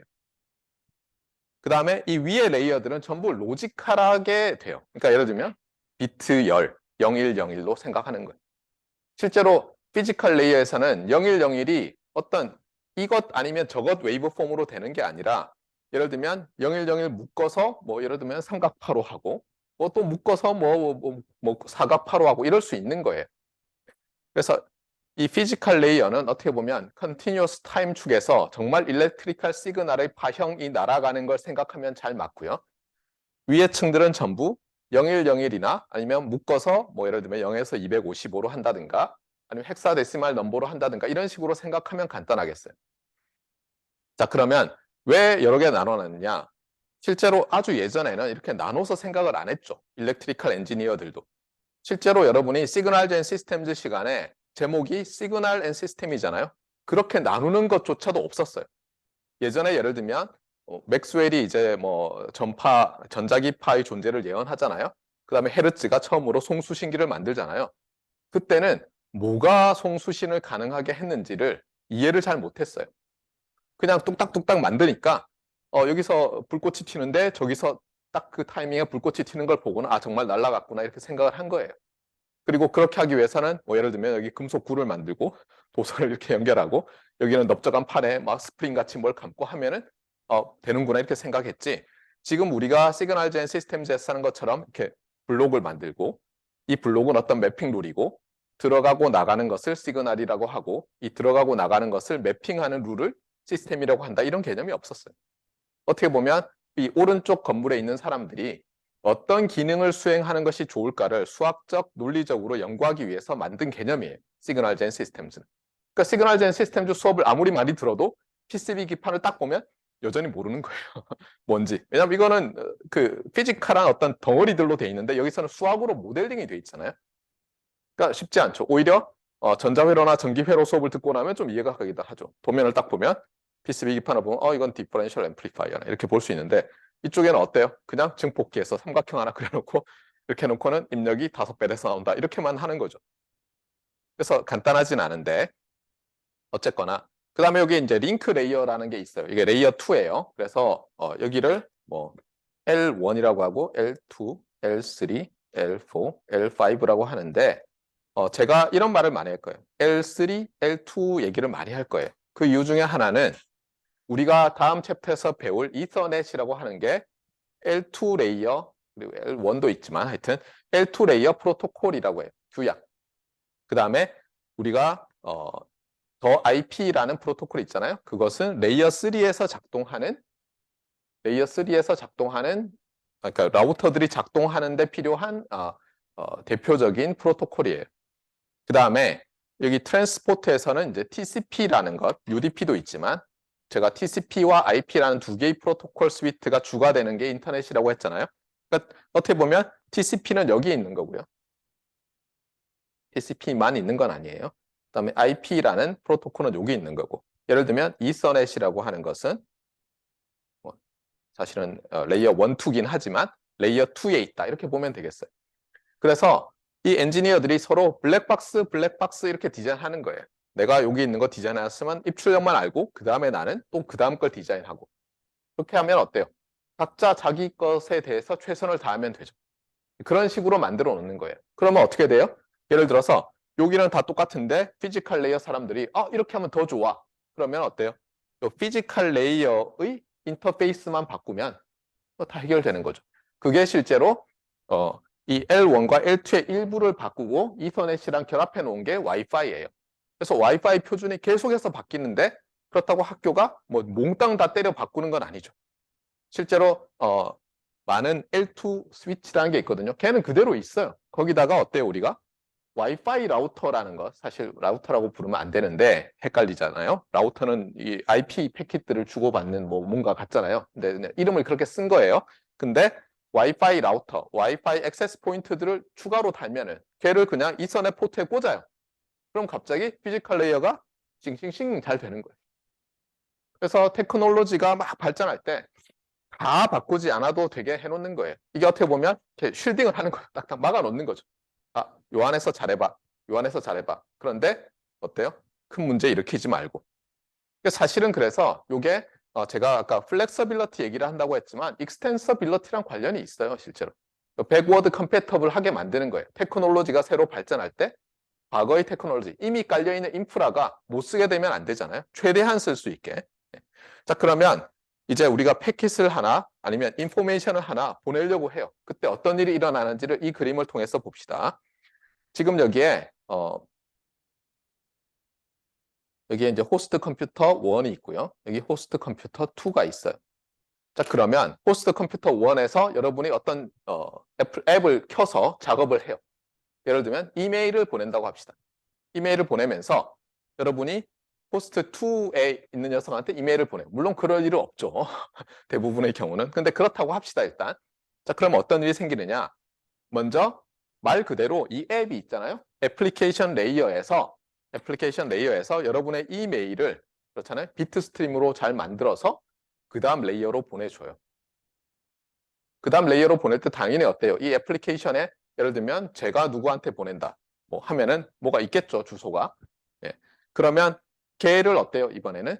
이 레이어 4에 있는 녀석이 받아가지고 자기 물론 레이어 4에서 TCP냐 UDP냐에 따라 다르지만 이 세그멘트라는 걸로 만들어요. 세그먼트라는 패킷으로 만들어요. 그러니까 전체적으로는 다 패킷이 왔다 갔다 한다고 하지만 여기서는 IP 패킷이고 제가 전에도 한번 얘기했었죠. 그냥 패킷 그러면 다 그냥 비트 스트림이라고 생각하면 되고 특히 IP 패킷 그러면 IP 라우터들이 주고받는 패킷 이렇게 이게 L3 라우터들이 주고받는 패킷이라고 했어요. 어쨌든 간에 그래서 세그멘트라는 패킷으로 바꿔요. 얘가. 그 다음에 L3, 레이어 3로 넘겨주면 얘가 그 전에 거를 인캡슐레이트, 봉투에 또 집어넣어요. 그래서 어때요? IP 패킷이란 걸로 만들어요. 그 다음에 얘가 어때요? 우리 컴퓨터가 이서넷 포트를 통해서 벽에 있는 이서넷 그 잭에 연결돼 있죠. 플러그가 잭에 꽂혀 있잖아요. 그러면 결국은 그 이서넷 표준을 따라서 뭘 해야 되니까 얘가 이제는 어떻게 해요? IP 패킷을 이서넷 프레임으로 바꿔요. 그 다음에 어떻게 돼요? 전선을 따라서 전기 신호가 흘러가는 거예요. 그래서 쭉쭉쭉쭉쭉쭉 흘러가요. 그런데 라우터가 있다고 해보세요, 중간에. 그러면 라우터로 이제 라우터가 받았어요, 전기 신호를. 그럼 이번에는 어떻게 하냐면 얘가 이 라우터가 어디에 작동하는, 어느 레이어에서 작동하는 라우터냐 또는 중간에 작동하는 어떤 릴레이 기능을 하는 녀석이냐에 따라 다른데 얘는 편의상 L3 라우터라고 해볼게요. 그러면 어떻게 하냐면 레이어 3까지 디캡슐레이트를 해요. 그러니까 처음에 봉투에 들어있었잖아요. 이메일이라는 녀석이 세그멘트로 나눠진 다음에 IP 패켓에 담기고 프레임에 들어있었잖아요. 그럼 받아가지고 여기서는 피지컬한 신호, 전기 신호를 받은 다음에 여기서 뭐예요? 논리적인 비트로 바꾸고 맞습니까? 그 다음에 바꾸고 나면 뭐가 나오겠어요? 이제 이서넷 프레임이라는 패킷이 나오잖아요. 그럼 얘를 까가지고는 IP 패킷으로 바꾸는 거예요. 얘는 레이어 3 라우터니까 이 그림에서는 얘는 L3 라우터예요. 스위치라고 하고 싶은데 사실 어쨌든 간에 그래서 L3라 그러면 레이어 3에서 작동한다. 그럼 IP 어드레스를 보겠구나 얘는. 그래서 IP 어드레스를 봐요. IP 패킷의 헤더에는 IP 어드레스가 있죠. 소스와 데스티네이션에. 봐가지고는 얘가 어떻게 해요? 얘한테 보내야 되겠구나 걸 알면 이제 또 어떻게 합니까? 얘를 다시 인캡슐레이트를 해서 쭉쭉쭉쭉 레이어 내려가서 최종적으로 전기 신호가 또 가야 되겠죠. 그러니까 다시 레이어 내려가는 거예요. 그래서 이렇게 보냈어요. 그럼 이제 이 녀석이 어때요 또? 이 녀석도 저쪽 어디 방에 있는 컴퓨터예요. 그러면 RJ45 그 커넥터들을 통해서 전기 신호가 들어왔어요. 그러면 내 컴퓨터에 꽂혀 있는 이서넷 모뎀이 무슨 짓을 합니까? 전기 신호를 로지컬한 비트로 바꾸는데 이서넷 프레임으로 바꾸는 거예요. 이서넷 프레임으로 바꾸고 그 다음에 또 어때요? 내 거 맞네? 하니까 이제 어때요? 이제 내 애플리케이션까지 보내야 되잖아요. 그래서 얘를 IP 패킷으로 다시 디캡슐레이트하고 그 다음에 다시 TCP 프레임으로 다시 복원하고 그 다음에 어때요? 이메일로 바꿔서 짠 하고 보여주는 거예요. 그래서 여러분의 이 그림을 그 멘탈 리프레젠테이션 또는 멘탈 모델로 잘 가지고 있으세요. 필요한 건 뭐죠? 우리가 인터넷 얘기를 하는데 그래도 최소한 2개의 호스트는 있어야 되겠죠. 그리고 링크도 있어야 되는데 라우터 없으면 이상하니까 라우터도 하나 넣은 거예요. 그래서 이 그림이 아주 좋은 그림이에요. 호스트 2개. 특히 여기서 소스, 데스티네이션, 그다음에 중간에 있는 라우터 하나. 물론 여기 다른 라우터와 연결돼서 더 멀리 갈 수도 있는데 뺀 거죠. 헷갈리지 말라고. 그래서 여러분의 애플리케이션이 다른 애플리케이션에게 정보를 전달할 때 어떻다고요? 레이어 5부터 시작해서 5, 4, 3, 2, 1, 슝. 그다음에 중간에 라우터가 있으면 얘가 레이어 몇 번이냐에 따라 달라요. 레이어 2 예를 들어서 레이어 2에서 작동하는 어떤 기기라고 해보세요. 그러면 얘가 레이어 1, 2까지만 가고 3까지 안 가고 전달해 줘요. 근데 여기서는 이제 L3 라우터라고 해서 레이어 3까지 간 거예요. 여기서. 그래서 또 이제 다시 인캡슐레이트를 해서 또 전선이나 케이블이나 아니면 무선을 통해서 어쨌든 가요. 그 다음에 또 어때요? 다시 내게 맞으면 컴퓨터가 디캡슐레이트를 해서 결국은 애플리케이션까지 레이어 1, 2, 3, 4, 5에서 이제 딱 보내면 끝나는 거예요. 아시겠죠? 개념은? 그래서 말했지만 여기서는 이제 우리가 흔히 사용하는 더 인터넷의 5 레이어 이렇게 배우지만 컴퓨터과에서 네트워크를 하면 컨퍼 OSI 7 레이어스에 대해서 배우는데 좀 달라요. 아래쪽은 비슷하다가 위로 가면서 층이 여러 개로 나눠져요. 자, 그래서 이제 다시 봅시다. 이제 정리를 그러면 피지컬 레이어는 피지컬 미디엄을 통해서 신호를 전달하는 거예요. 정보를. 그 피지컬 미디엄은 에어일 수도 있고요. 그렇죠? 뭐 워터일 수도 있고 표준을 만드는 데 따라 다르죠. 아니면 벽에 있는 전선일 수도 있고 RF 케이블일 수도 있고 다양하다. 링크 레이어는 사실은 이 패킷은 이제 여기는 로지컬한 거죠. 로지컬한 패킷을 전달하는 거고 주로 이제 이서넷 베이스드다 이렇게 보면 되겠고요. 그다음에 네트워크 레이어는 이제 소스에서 데스티네이션까지 어쨌든 라우팅과 관련된 거예요. 레이어 3는. 레이어 3는 라우팅과 관련된 거다. 그다음에 레이어 4는 이제 그냥 패킷이 전달되는 게 아니라 하나의 패킷이 여러 패킷을 내가 보내야 될 때가 있잖아요. 스트리밍을 하거나 할 때 보면은 제대로 도착했나 안 했나. 그러니까 예를 들면 뭐 에크를 날리고 데스티네이션이 하는 것은 여기 있어요. 그래서 얘는 어떻게 보면 뭐 TCP의 영역이다. 여기 써놨네요. 제가 그렇죠? TCP 영역이고 얘는 IP라는 프로토콜의 영역이고 애플리케이션은 말 그대로 여러 가지 응용 프로그램의 이 있어서 거기서 패킷들을 만들어내고 그다음에 디스플레이 해주고 하는 그런 레이어다 이렇게 보면 되겠어요. 그래서 레이어드 디컴포지션은 어떤 좋은 일을 하느냐 여기도 있지만 compatibility of different implementation 그러니까 예를 들면 피지컬 레이어가 다 달라도 어때요? 중간에 레이어 2에서부터는 똑같으면 뭐 compatible 하잖아요. 그렇잖아요. 레이어 1, 2가 달라도 레이어 3부터 똑같으면 그 다음에 호환이 되니까 멀리 IP 패킷을 보낼 수 있게 되고 그리고 말했지만 테크놀로지가 새로 바뀌어가지고 뭐가 새로운 기술이 나왔다더라도 예전 인프라를 그대로 쓸 수 있게 해주고 예, 이런 좋은 점이 있는 거죠.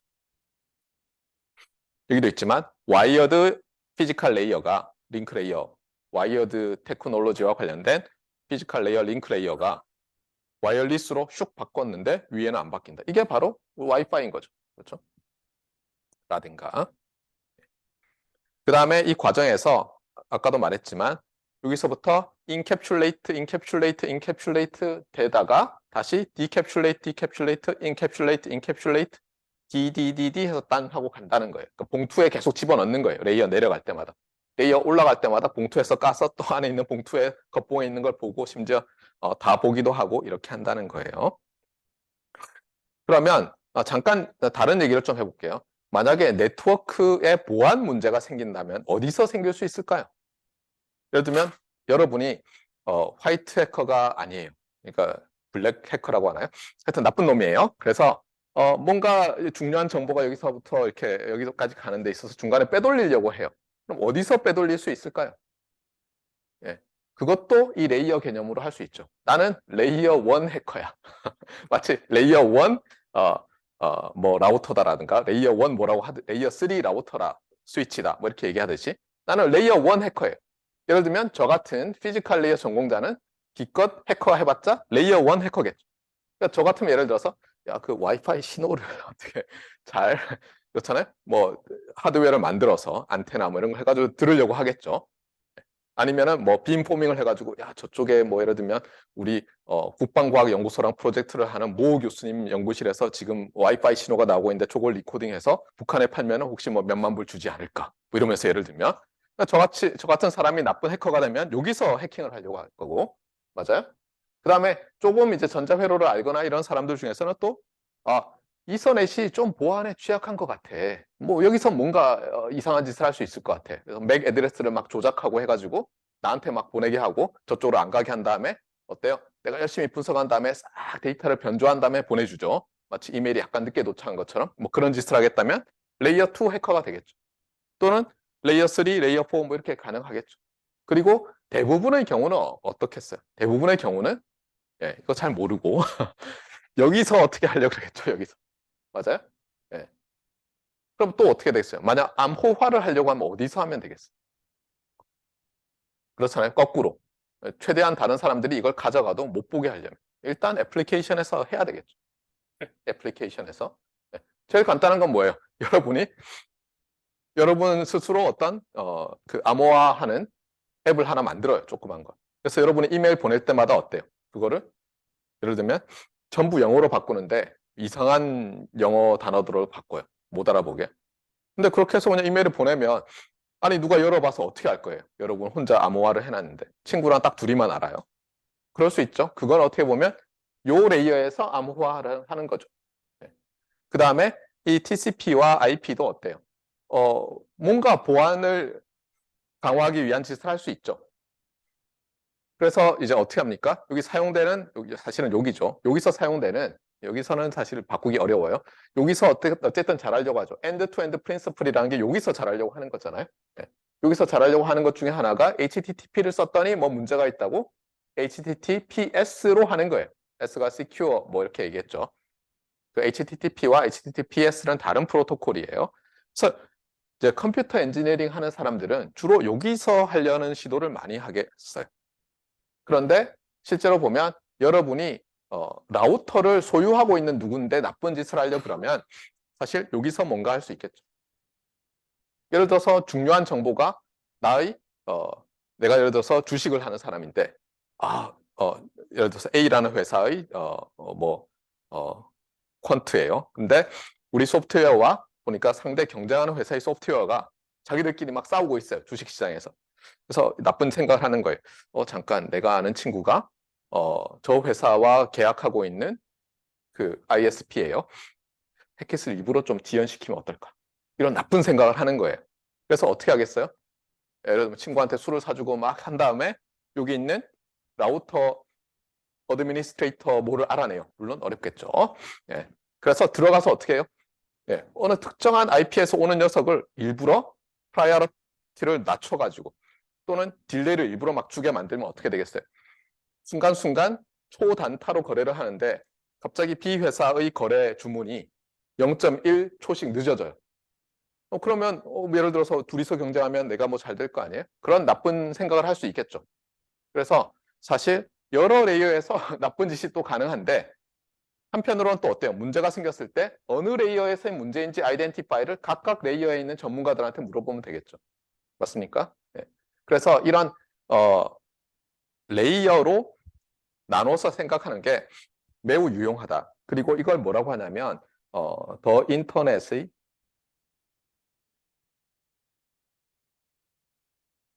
프로토콜 스택이라고 해요. 프로토콜 스택. 사실 스택이란 건 쌓여 있다는 뜻이고 이게 피지컬 레이어 프로토콜, 그러니까 표준이라는 뜻이죠. 어떤 링크 레이어, 네트워크 레이어, 트랜스포트 레이어, 어플리케이션의 프로토콜 이렇게 얘기하다 보니까 5 레이어 프로토콜 스택 이렇게 불러요. 얘를 이렇게 있는 녀석을. 그래서 어쨌거나 이런 5 레이어, 레이어드 프로토콜 스택으로 되어 있다라고 생각하는 것이 여러모로 우리의 생각을 클리어하게 해줄 수 있다는 거예요. 그리고 이런 것들이 어때요? 여러분이 비주얼라이즈해서 시각화해서 어떤 개념을 탁 머릿속에 넣어놓을 수 있는 아주 좋은 방식이죠. 제가 강의에서 강조를 많이 하는 게 여러분이 시각화를 잘해야 돼요. 세상을 살다 보면 이 그림 정말 좋아 이런 게 있어요. 어떤 개념을 명확하게 이해할 수 있는 물론 완벽하지는 않죠. 하지만 핵심을 가장 잘 이해할 수 있는 그림이 있으면 그걸 킵하세요. 여러분 컴퓨터에 폴더를 하나 만들어요. 멘탈 모델 또는 멘탈 리프레젠테이션. 그래서 폴더를 해놓고 좋은 거 다 넣어놔요. 제목 잘 달아놓고. 그러면 다음에 어때요? 예를 들면 여러분이 컴퓨터가 있어요. 그러면 일생 동안 어떻게 하냐면 그 폴더를 여러분 어때요? 컴퓨터에 배경화면 몇 초마다 바꾸는 거 해놓으면 여러분이 켜놓고는 딴 생각하다가도 딱 보면 맞아. 저게 옛날에 배운 것의 핵심을 말하는 그림이었지. 그럼 그때그때마다 계속 이제 리프레시가 되는 거죠. 예. 자, 그래서 이제 더 인터넷의 5 레이어 프로토콜 스택에 대해서 이제 알게 됐어요. 자, 이제 어플리케이션 관련된 거예요. 아까 더 fifth 레이어에서 어플리케이션 레이어라고 했는데 여기서 이제 별일이 다 생기죠. 여러 가지 뭐 소프트웨어적인 처리들을 거의 저기서 다 한다고 보면 되는데 여기 보면 뭐 어플리케이션들이 네트워크를 통해서 뭔가 서비스를 할 때 네트워크 어플리케이션이라고 부를 수 있겠어요. 얘들은 여러 가지 이제 토폴로지는 이제 위상, 뭐 수학에서는 위상 수학 분야를 토폴로지라고 하죠. 예. 그런데 여기서 말하는 것은 뭐라고 할까요? 네, 그냥 분류라고 생각하면 되겠어요. 그래서 이제 잘 아는 게 클라이언트 서버 토폴로지, 그다음에 P2P, 그다음에 뭐 클라우드 컴퓨팅, 뭐 컨텐트 디스트리뷰션 이런 식으로 이제 여러 모드들을 정보를 전달하는 데 있어서 여러 모드들을 써놨고요. 거기에 따라서 애플리케이션이 이제 생기겠죠. 클라이언트 서버는 뭐 여러분이 잘 알겠지만 하나의 호스트가 클라이언트, 다른 호스트가 서버로 돼서 서버로부터 클라이언트로 정보가 전달되는 거죠. 웹 브라우징도 마찬가지. 그래서 여러분이 웹 브라우저를 켜서 창에다가 인터넷 주소 창이라고 하지만 사실은 URL을 써넣는 거죠. 엄밀히는. 네. 근데 그 URL이 지난번에도 봤지만 퀴즈에서 봤지만 어때요? 정확하게 어떤 파일인지가 안 나와 있는데 그럴 경우에는 예전에는 그 디렉토리 안에 있는 index.htm 또는 html을 자동으로 보여주는데 요즘은 어때요? 여러분이 그 핸드폰 같은 경우에는 화면이 세로로 돼 있어서 이 가로로 돼 있는 화면에 맞춰서 홈페이지 만들어 놓으면 막 짜증내죠. 뭐야 이거 이러잖아요. 그래서 그때그때마다 센싱을 해가지고 이렇게 리포매팅해서 다시 보내주는 거예요. 그러다 보니까 그냥 뒤에는 가다가 뭐야 URL 이러면서 로케이터가 끝까지 안 갔어요. 그냥 포항공대까지만 갔어요. 주소창에. 그런데도 HTML 파일인 것 같은 걸 딱 보여주죠. 어쨌거나 이런 웹 브라우징도 어때요? 예, 홈페이지 서버가 있는 거죠. 걔가 서버로 작동하고 우리가 학교 뭐 포비스 액세스 할 때 우리가 클라이언트 컴퓨터 호스트를 사용하는 사람이 되는 거죠. P2P는 말 안 해도 뭐 너무 잘 아니까. 그 다음에 이제 클라우드인데 이게 참 애매한 용어예요. 이 클라우드 컴퓨팅이라는 말은 제 생각에 이거 좀 이상한 용어예요. 예. 그러니까 가장 기본은 뭐냐면 그냥 리모트 컴퓨팅에서 시작한 거예요. 이것도 리모트 컴퓨팅이라는 말을 너무 오래 써먹었어요. 그러다 보면 엔지니어들이 어떤 생각이 들어요? 좀 더 잘 팔릴 새로운 이름을 만들죠. 그래서 만들어진 건데 물론 약간 다르긴 해요. 리모트 컴퓨팅은 간단히 얘기하면 우리는 단말만 가지고 있고 실제 계산하는 똑똑한 녀석은 멀리 있다는 거잖아요. 예. 그런데 클라우드는 그냥 단지 멀리 있다는 것뿐만 아니라 그런 서비스를 해줄 녀석들이 어때요? 구름처럼 여기저기 퍼져 있는 거죠. 예. 그런데 기본은 사실은 리모트 컴퓨팅이라는 거예요. 그게 뭐 몇 개인지는 사실 뭐 중요하지 않아요. 그걸 제공하는 그런 서비스를 제공하는 사람들이 어떻게 구현하냐는 것이지. 그래서 클라우드다라고 얘기하면요. 오히려 멀리 있다고 볼 수 있고요. 오히려 센트럴라이즈 돼 있다고 보는 게 나아요. 그러니까 예를 들면 내가 뭘 계산하려고 하는데 내 핸드헬드 디바이스는 컴퓨팅 능력이 떨어져요. 여러분 핸드헬드 디바이스도 컴퓨팅 능력이 떨어져요.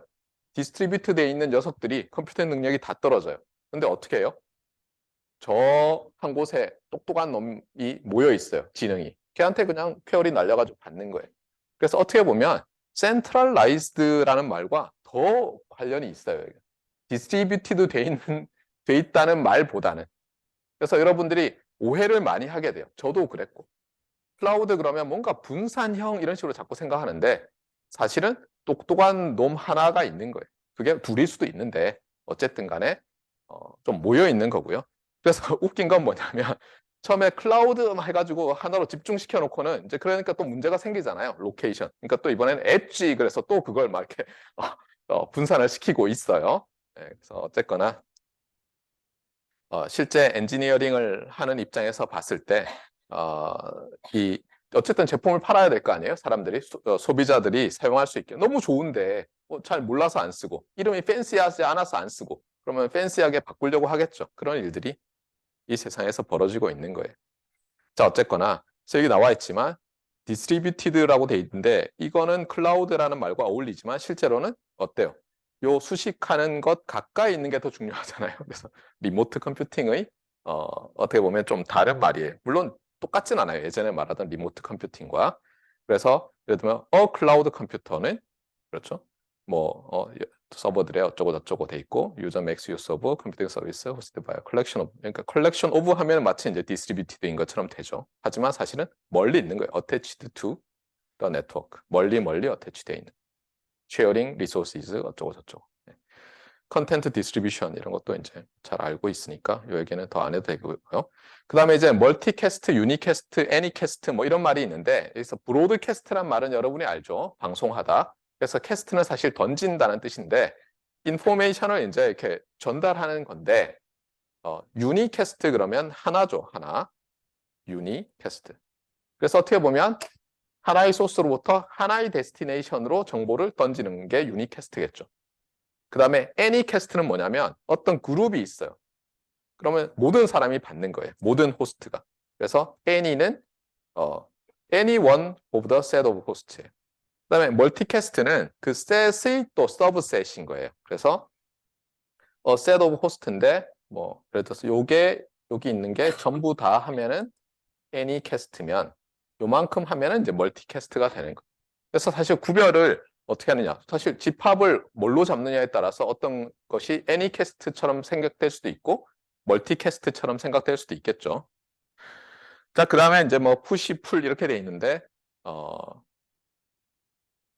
여러분이 푸시에 대해서는 뭐 앱 설정할 때마다 허용하겠습니까? 안 하겠습니까? 뭐 이런 거 물어보죠.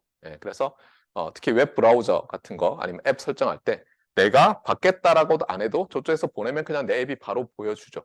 그렇잖아요. 그런 것들 도 애플리케이션 레이어에서 이 패킷 딜리버링 할 때 많이 사용된다 이런 거고요. 그 다음에 디스커버리는 뭐 찾아낸다 이렇게 돼 있는데 이 디스커버리는 흥미롭게도 그 이서넷이라든가 아니면 IP 라우터들이 서로 주위에 뭐가 있는지 알아낼 때 이런 걸 많이 해요. 그래야지 내가 이서넷 같은 경우에는 자기가 어떤 식으로 포워딩을 할지 테이블을 만들거든요. 어떤 놈들이 다 연결돼 있는지도 알아내고 이거를 실제로 퀘어리를 날려가지고 오는 거 보고 만들어요. 그 다음에 IP 라우터들도 어때요? 자기와 연결된 애들이 지금 살아있나 아니면 고장났나를 계속해서 업데이트를 해요. 그 다음에 라우팅을 어떻게 해야 될지를 패킷들을 날려가지고 돌아오는 데 있는 정보들 이런 걸 봐가지고 업데이트를 하거든요. 그래서 이 디스커버리, 알아낸다라는 뭔가를 알아낸다라는 것이 매우 중요하다는 것을 또 말하면 좋겠어요. 자, 그래서 챕터 2가 끝났어요. 챕터 2는 뭐였죠?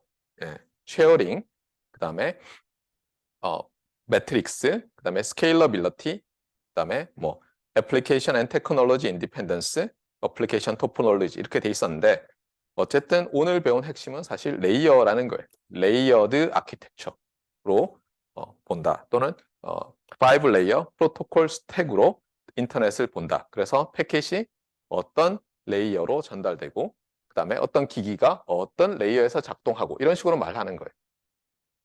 그러니까 L2에 있는 스위치다. L3에 있는 스위치다. 이런 말을 다음 챕터부터 할 거예요. 그러면 여러분이 딱 듣고는 L2 스위치 그러면 레이어 2에서 작동하는 스위치? 스위치가 뭔지 지금은 모르겠지만 L3 스위치 그러면 스위치인데 레이어 3에서 작동하는구나. 이런 것을 알면 되겠어요.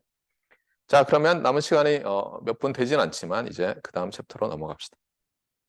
요거는 제가 오늘 수업 들어오기 직전에 업로드를 했고요. 아까 말씀드린 것처럼 끝까지 다는 안 했어요. 업데이트 하다가 아마 이 어디서 네, 이 어디? 아닌데 요 어디인 것 같아요. 끊었는데 다음에 더 해서 또 올려놓을게요. 자, 보도록 합시다. 이서넷이라는 것에 대해서 여러분이 쳐다보면 이제 많이 있는데 일단 교과서에 나오는 말, 그다음에 위키피디아에 나오는 말, 제가 개인적으로 아는 것 다 두드려 넣어서 이제 설명을 할게요. 아까 우리가 5 레이어 프로토콜 스택을 설명을 했죠. 그러면 이서넷이라는 것은 뭐냐? 이것도 사실은 뭐 프로토콜 또는 표준 이렇게 얘기해도 되겠어요. 근데 주의할 건 이거예요, 여러분. 제가 어떤 프로토콜이라고 얘기하잖아요. 그러면 그게 어떤 규약 이렇게만 해석할 게 아니라 그 규약을 따르는 기기라는 것도 포함될 때가 많이 있어요.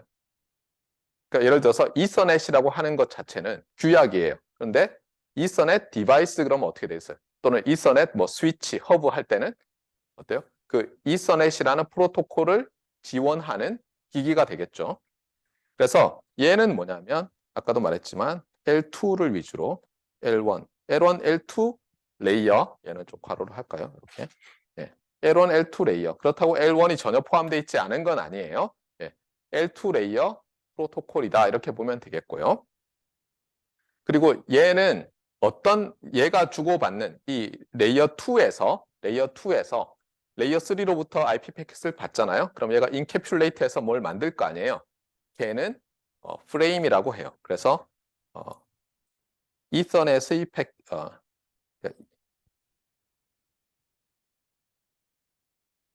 이서넷 패킷은 프레임이라고 해요. 그러니까 이름이 조금씩 다른 거예요. 그러면 이제 얘는 도대체 뭘 하자는 거냐? 얘는 피지컬 레이어로 보내서 그렇죠. 일렉트리컬 시그널이 피지컬 미디엄을 통해서 전송되게 하는 데 있어서 그 상위 레이어, 바로 위의 레이어에 해당하고 인터페이싱을 하는 거예요. 레이어 1과 레이어 3를. 그런데 히스토리를 보면 이래요. 이게 이제 조금 고쳐놨는데 제가 이 제록스라는 회사가 있죠. 여러분은 뭐 복사기, 뭐 팩시밀리 이런 회사로 기억하거나 아예 기억 못할 수도 있지만 이 제록스가 그 팔로알토인가요? 거기에 연구소가 있었고 여기서 정말 많은 아이디어들이 발명이 돼서 지금 사용되고 있어요. 예를 들면 제가 기억하기로는 아마 그 윈도우 그러니까 화면으로 해서 우리가 클릭하게 하는 거 있잖아요. 그다음에 마우스 그게 다 제록스에서 나왔어요, 실제로. 그리고 여기 나오지만 이서넷도 제록스의 엔지니어가 발명한 거예요. 그래서 어떻게 됐냐면은 이 제록스에서 이 맷칼프라는 사람한테 엔지니어였어요. 뭘 시켰냐면 이 프린터들이 있었어요, 당시에. 막 개발한 프린터와 그러면 컴퓨터로 연결을 해야 될 거 아니에요. 야, 이것 좀 어떻게 해봐 이렇게 한 거예요. 그런데 그냥 우리 생각에는 아니 뭐 프린터 컴퓨터 연결하면 이렇게 생각하지만 네트워크를 통해서 연결하고 싶었던 거예요. 컴퓨터가 여러 개가 있고 프린터가 여러 개 있는데 내 컴퓨터가 여러 프린터에 접속할 수 있고 또 이 프린터에 여러 컴퓨터들이 접속할 수 있고 이렇게 하길 원했던 거예요. 그래서 해봐 그랬더니 이 사람이 뚝딱뚝딱뚝딱뚝딱 해가지고 먼저 만들어서 아이디어를 내가지고 거기다가 이 방식을 내가 이서넷이라고 하겠다고 한 거예요. 참고로 이게 이더넷 이렇게 읽기도 하고 한국에서는 이더넷 이렇게 많이 읽는데 제가 발음 이렇게 프로넌세이션 찾아보면 다 이서넷 써예요. 이게 th가. 근데 이게 여러분이 물리 시간에 에테르라는 말 들어봤죠, 어디서? 예. 그래서 예전에 예를 들면 전자기파가 어떤 미디엄을 통해서 전파되는가 할 때 그 에테르를 통해서 전파된다라고 많이 생각했죠. 그 파동이니까 그걸 전달하는 매질이 있어야 될 거다라고 생각을 했잖아요. 그래서 여러분 잘 아는 아인슈타인이 그게 사실 필요 없다는 것을 사실 증명한 사람들은 마이켈슨 몰리지만 어쨌든 에테르가 없어도 되고 전혀 문제 안 된다는 걸 상대론으로 완벽하게 보였죠, 사실은. 예. 그런데 놀랍게도 이 에테르라는 것이 그 맥스웰이 일렉트로마그네틱 웨이브를 예언하고 헤르츠가 증명했을 때는 너무 당연했어요. 그래서 그 화이트헤드라는 수학자가 있거든요. 굉장히 유명한 수학자 있어요. 19세기 말 20세기 초에 활동했던 화이트헤드라는 뭐 수학자 겸 철학자 이렇게 돼 있는데 이분 책이 있어요. 유명한 아직도 그 중고등학생들이 읽는 그 파퓰러 책들 중에서 화이트헤드의 뭐 이런 책이 있는데 거기 보면 놀랍게도 이런 말이 나와요.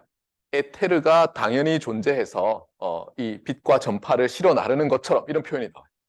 그러니까 위대한 수학자도 당시에 최고의 수학자도 당연히 있다고 생각했어요. 에테르는.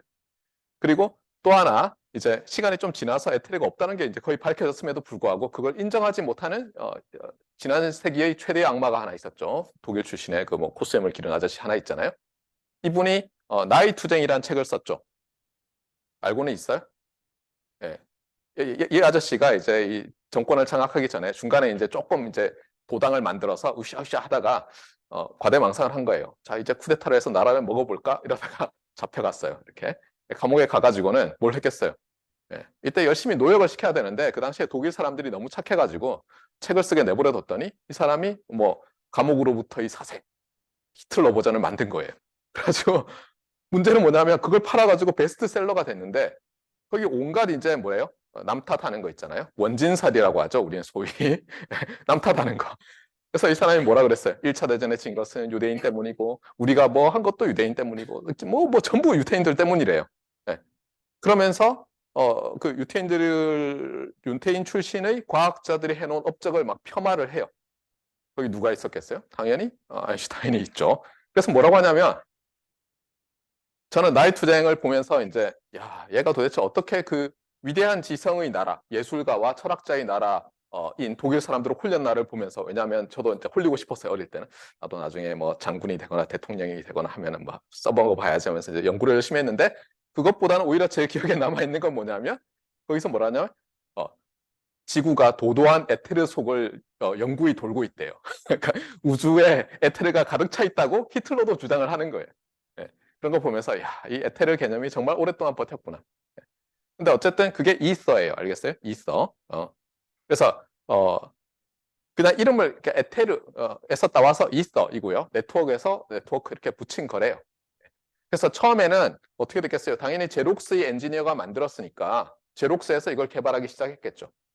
그러다가 제록스 입장에서는 어때요? 혼자 만들어내려면 뭐 프로토콜 규약만 만들어서 종이에다가 이렇게 하면 된다가 아니라 하드웨어를 만들어야 될 거 아니에요. 그 다음에 당연히 그런 하드웨어를 사줄 컴퓨터 회사 같은 게 필요하잖아요. 그래서 어떻게 했냐면 여기 써놨지만 여러분은 델 컴퓨터 모를 수도 있어요. 델 컴퓨터라고 미국에서 이제 굉장히 큰 컴퓨터 회사였어요. 하드웨어를 정말 만들고, 그다음 인텔은 칩을 만드는 곳이죠. 그다음에 제록스는 자기들이니까 이 델과 인텔과 제록스가 어떻게 보면 세 회사가 함께 만든 표준으로 이선의 표준을 하나 만들어요. 제일 먼저. 그 다음에 이게 너무 괜찮은 거예요. 그러니까 이제 어떻게 되겠어요? 예, IEEE에서 IEEE에서 잠깐 그러지 말고 우리 다 같이 만들자 해가지고 사실은 버전이 2개였어요 옛날에. IEEE 802.3죠. 그렇죠? 전에 지난번에 802 워킹 그룹 하면서 봤었죠, 여러분이. 예. 거기서 이제 이서넷을 만들고요. 사실 DIX 표준도 1.0, 2.0 이렇게 나왔어요. 근데 지금은 뭐 사실 조금 다르긴 한데 그냥 요 녀석이다 이렇게 보면 거의 맞겠어요. 그래서 처음에 만들어진 것과 백워드 컴패터블하게 자꾸 만들려고 했었어요.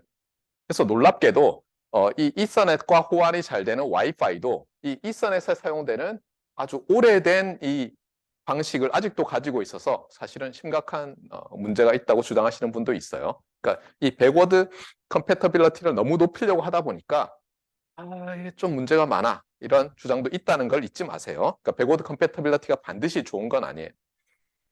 자, 어쨌거나 그래서 이 이서넷이라는 것은 70년대부터 생각돼서 그렇죠. 80년대 IEEE에서 표준화하기 시작했고 그 다음 어때요? 너무 많이 발전을 했어요.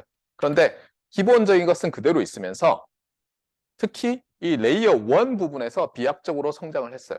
처음에는 이 메칼프가 만들 때는 그 우리 왜 TV 선 있잖아요. 여러분 굵은 거 본 적 잘 없을 수도 있어요. RF 케이블 같은 데다가 연결을 했어요. 그랬다가 바로 이거 아니야 하고는 지금 여러분이 사용하는 그 트위스티드 페어 뒤에 나올 거예요. 예, 그 와이어로 할 수 있게 만들었어요. 그랬더니 이제 그게 여러 가지 문제가 있었어요. 고속으로 하려고 하니까. 그래서 지금은 이서넷인데 레이어 1에서는 방 케이블을 통해서 엄청나게 빠르게 통신하는 것까지 나왔어요. 그래서 이서넷이라는 게 도미넌트한 테크놀로지가 되어 있다라는 것이 이제 오늘 말할 거고요.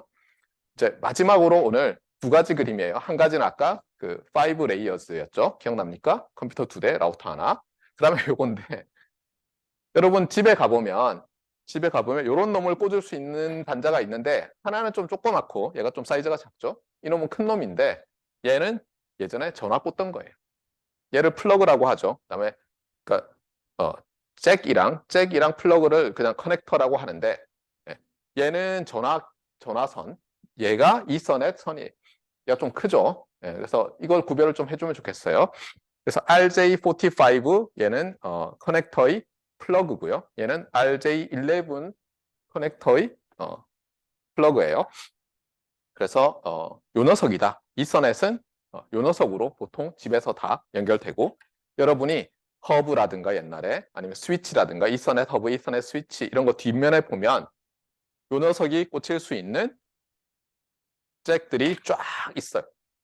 여기다 이제 이 케이블을 플러그에 연결해서 이렇게 꽂게 돼 있는 거예요. 다음 시간에 계속하도록 합시다.